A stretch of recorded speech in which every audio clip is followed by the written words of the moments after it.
ಈಗ ನಾವು ಹೇಳ್ತಾ ಇದ್ವಿ ಧರ್ಮ ರಾಮ. ಅಯೋಧ್ಯೆಯಲ್ಲೇ ರಾಮ ಮಂದಿರದ ಬಗ್ಗೆ ಭಾಳಷ್ಟು ಮಾತಾಡ್ತಾ ಇದ್ದಂಥ ನಾವು ಇಂಡಿಯನ್ನವ್ರು ಏನಾಯಿತು ಅಯೋಧ್ಯೆಯಲ್ಲಿ ಇವತ್ತು? ಜನ ಅದನ್ನು ಒಪ್ಪಲ್ಲ.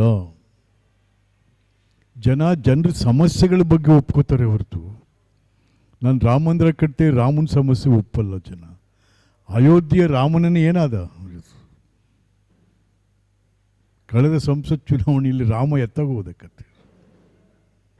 ಅದ್ರ ಮೇಲೆ ನಾವೇನು ಚುನಾವಣೆ ಮಾಡೋಕ್ಕಾಗಲ್ಲ ಅಂತಕ್ಕಂಥ ಒಂದು ಎಚ್ಚರಿಕೆಯನ್ನು ಈ ದೇಶದ ಜನರು ಕೊಟ್ಟಿದ್ದಾರೆ. ಅದನ್ನು 5,000 ವರ್ಷಗಳಿಂದಲಿದೆ. ಅದನ್ನು ಏನೇನು ಸಬೂಬು ಹೇಳೋದು ಅಲ್ಲ. ಅದನ್ನು ಮತ್ತು ಅದ್ರ ಜೊತೆಗೆ ನಾವು ಈ ದೇಶದ ಚರಿತ್ರೆಯನ್ನೇ ಮರೆತಿದ್ದೀವಿ. ನಾವು ಸ್ವಾತಂತ್ರ್ಯದ ಇತಿಹಾಸವನ್ನೇ ಮರೆತಿದ್ದೀವಿ. ನಾವು ಈ ತನಕ ಮಹಾತ್ಮ ಗಾಂಧಿ ಯಾರು ಅಂತ ಗೊತ್ತೇ ಇಲ್ಲ ಅಂತಕ್ಕಂಥ ಮಾತಿದೆಯಲ್ಲ, ಅದು ದೇಶದ ಸ್ವಾತಂತ್ರ್ಯಕ್ಕೆ ಅದರ ಮಂಚೂಣಿಯಲ್ಲಿ ನಿಂತು ತ್ಯಾಗಮಯಿಯಾಗಿ ದೇಶಕ್ಕೆ ಸ್ವಾತಂತ್ರ್ಯ ತಂದುಕೊಂಡಂಥ ಮಹಾತ್ಮ ಗಾಂಧಿಯವರಿಗೆ ನಾವು ಮಾಡಿದಂಥ ಅವಮಾನ ಅಂದರೆ ತಪ್ಪಾಗಲಾರದು. ಅದನ್ನು ಯಾಕೆ ನಾನು ಭಾಳಷ್ಟು ದೇಶಗಳು ಸುತ್ತಿದ್ದೀನಿ.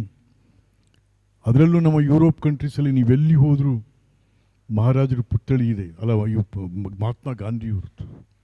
ಮಹಾತ್ಮ ಗಾಂಧಿಯವ್ರ ಪುತ್ಥಳಿ ಹಲವಾರು ದೇಶಗಳಿದೆ. ಹಾಗಾಗಿ ಮಹಾತ್ಮ ಗಾಂಧಿಯವರು ಸಾರ್ವಕಾಲಿಕ ಸೂರ್ಯಚಂದ್ರ ಇರೋ ತನಕನವರು ಸದಾ ಸ್ಮರಣೀಯರು.